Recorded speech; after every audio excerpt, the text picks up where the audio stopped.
The house had been cleaned 3 times before the knock finally came.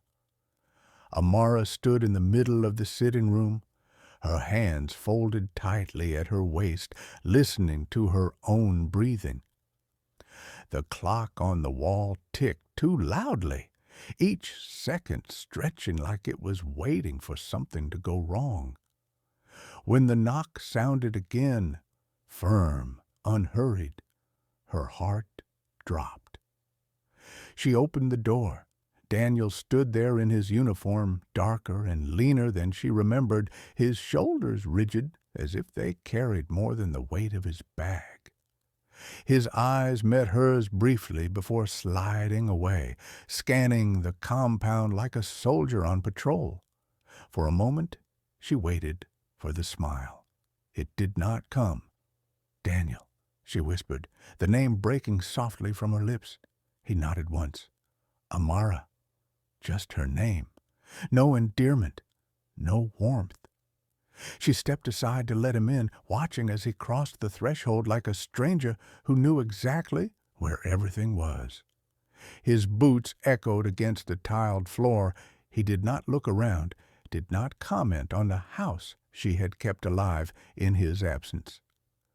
She closed the door behind him, her fingers trembling. "You're home," she said, forcing a smile that felt too tight on her face. "Yes." One word. Final. Heavy.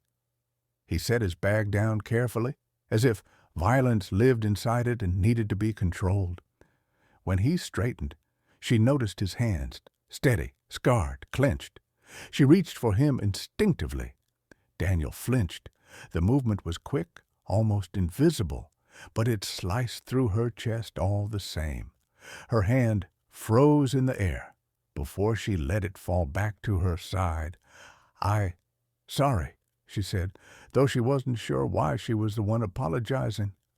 Silence stretched between them, thick and uncomfortable.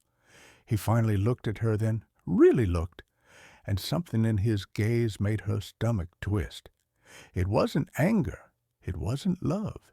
It was distance. "I need to shower," he said, "and rest." Before she could respond, he turned and walked toward the bedroom they once shared, leaving her standing alone in the doorway, her heart pounding like it had just realized the truth before her mind did. Daniel had come back, but whatever the wall had taken from him, it had not returned, and whatever it had given him instead, she was no longer sure she wanted to know.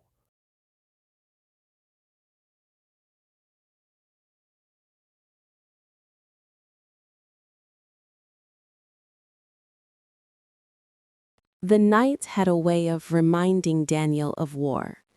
Not the noise, not the gunfire or the screams, but the silence before it. That heavy pause where the air thickened and every instinct told him something terrible was about to happen. He stood barefoot in the living room, shards of broken glass glittering on the tiled floor like scattered memories. The window was gone, reduced to jagged edges that caught the moonlight. His chest rose and fell too fast, too shallow, as if his body had forgotten how to breathe properly. His hands were shaking. He hated that most of all. "Dan?" Her voice was soft, trembling at the edges. "Look at me." Amara stood a few steps away, frozen between fear and love. She had seen his anger before, had learned the signs, the tightening of his jaw, the way his eyes darkened. But this was different. This wasn't rage. This was terror. He could still see it, the sand, the heat, the way Tunde had looked back at him, eyes wide, waiting. Pull the trigger. The command echoed in his skull like a curse. Daniel squeezed his eyes shut. "Don't come closer," he said hoarsely. Amara swallowed. She should have listened. She knew the stories, the ones he never finished telling, the ones that ended with silence and a clenched fist. She knew touching him when he was like this could cost her more than a broken heart. But she also knew something else. The man she loved was still in there somewhere. She stepped forward anyway. Her fingers brushed his arm, warm, grounding, real. He flinched like he'd been burned. Amara, his voice broke, the sound raw and unguarded. I know. Her hand tightened. Morning came gently, as if the night hadn't torn anything apart. Sunlight filtered through the curtains, touching the edges of the room with soft gold. The broken window had been temporarily sealed with cardboard and tape, a fragile barrier against the outside world. Amara noticed it the moment she woke. She always noticed what needed fixing. Daniel was already awake. He sat on the edge of the bed, elbows resting on his knees, hands clasped tightly together. His back was to her, rigid, disciplined. Even at rest, he carried himself like a man still waiting for orders. She watched him in silence. There was a time she would have wrapped her arms around him without thinking, a time when his body had been a place of comfort, not caution. Now she measured every movement, every breath, careful not to startle the man the war had carved into him. "You didn't sleep," she said softly. He shook his head once. "Didn't deserve to." The words landed heavier than she expected. Amara sat up, pulling the sheet around herself. "You broke a window, Daniel, not the world." He exhaled slowly. "It starts small." That was the soldier in him speaking, the man trained to recognize danger before it grew teeth. She moved closer, sitting beside him but leaving just enough space between them. "Talk to me." His jaw tightened. For a moment, she thought he wouldn't. Then, "There are lines," he said quietly. "Lines you don't cross if you want to keep being human." Her eyes flicked to his hands. They were steady now, too steady. In the field, they blur. Fear makes everything gray. You tell yourself it's survival, orders, necessity. His voice dropped. "That's how men become monsters without meaning to." She swallowed. "And you?" He turned to look at her then, really look. His eyes were dark, searching, afraid of the answer he might find there. "I stopped," he said. "That's the difference."